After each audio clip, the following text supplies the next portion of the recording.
All right, back at the shop, just like always.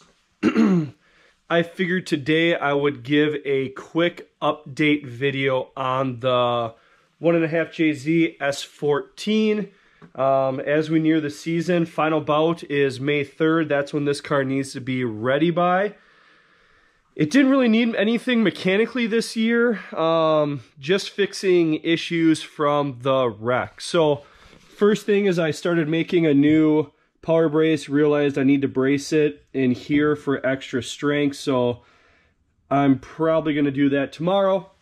Cut out a little template and brace that. Here's the old power brace in here that we've had for years and years. You can see how they're braced right there. That one is tweaked. You wouldn't be able to tell probably from the camera, but this bar actually has a tweak in it because we did sustain a pretty big impact from this corner from Gridlife last year. You can see it split the metal here and it kind of goofed up this whole corner. So I need to sit down and get that corner proper and straight. Once that's proper and straight, I can kind of start re-getting the panels and stuff like that back together. So this panel got smacked pretty decent. So got to find a way to get that back together and nice. It's fiberglass. Everybody's been there before. I'll be able to figure something out. This one's still pretty good. Got some damage back here from Gridlife. Wasn't part of the crash. That was just Blake and I getting close and having fun. So I wanted to give a Bay update of what I've been doing. I've been spending the last weeks just making things nicer. My electronic boost controller was right here. With it being right here, without it being a turbo blanket, it's made of metal and it literally is like warped and started to melt. It was getting so hot. Switched around the wastegate. As you can see here, we're going to choose to try to do some out the hood flame action. It definitely, this car throws a ton of fireballs, and why not get that out the hood? So got that flipped around thanks to Tyler and Kevin.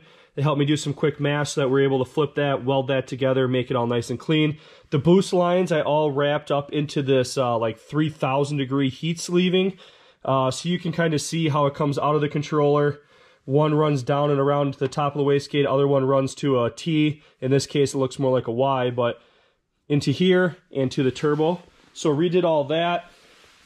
Took the time to make a new line. This line was peeling away and it had like a little bit of a drip. And fire's not my friend. So if you watched the last video, I started something on fire. I'm not trying to do that to this car. So heat blanket is what we purchased, made a new line, ran that down. It has a first set of sleeving, and then it has actually a second set of sleeving because it runs right along that header. And I noticed that started to get a little bit cooked.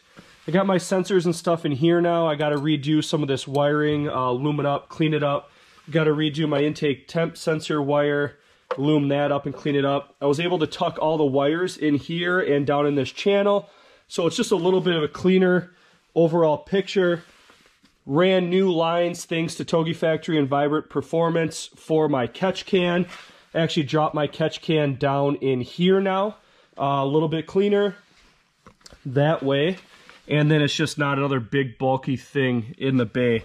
Thanks to Chase Bays, I was able to get set up with one of these little power steering fittings, I guess you could say. It used to be like a slip-on fitting right here that would typically drip or make some kind of mess, and I'm not about that. So I got this Chase Bays. Now it's a dash 10. I made the line a little bit longer so I could tuck it up underneath the intake manifold and then run it over here to the catch can.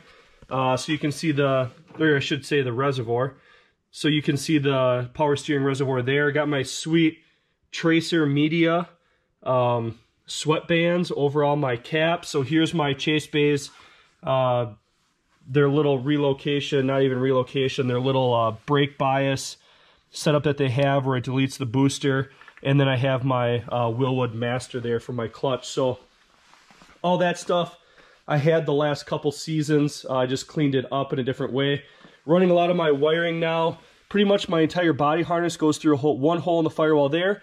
The second hole is right here for all my wiring. I will put a grommet on there and make that clean once I got everything in and adjusted and all the lines where I like them. But bay-wise, that's where we're at the moment.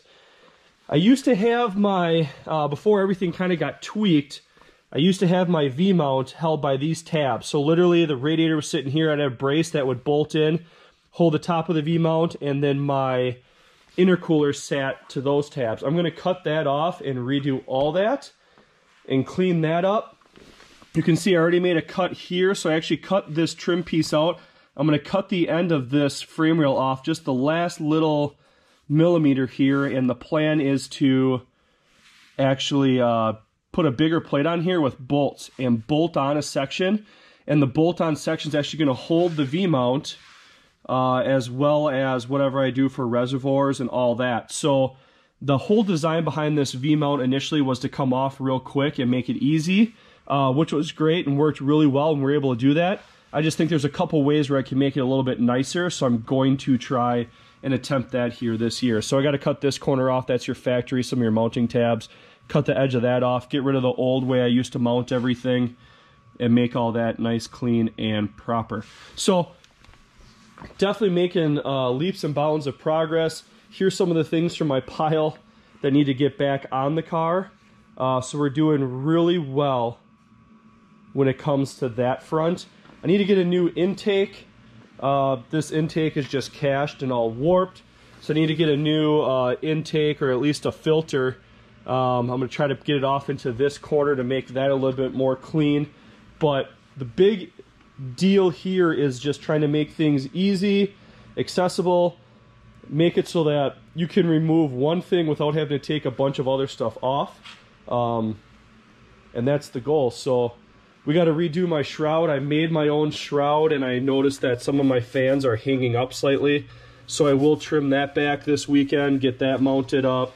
These fans are super, super powerful, and for whatever reason, I can never get them to run the best. And I think for my wreck, this was bent up some, and I think that might have been causing the issue. So a little bit of hang up on some of this stuff might have been causing the issue. So got all this on Deutsch connectors, which is really nice, clip in, clip out. So this is where the car sits as the moment.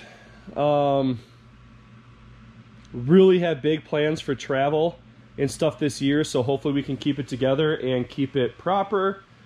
But the way things are going right now, we have a huge jump. Everything's great. We obviously got a lot going on with the gooseneck trailer and all that as well. So the sooner I can knock this out, the sooner I can put my focus on something else. So thanks for following along. I will do updates from here, but now you kind of know where we're at with the bay, and then I'll show what I do with the V-mount as we come together on the V-mount stuff. So thanks for following along, guys. We'll see you soon.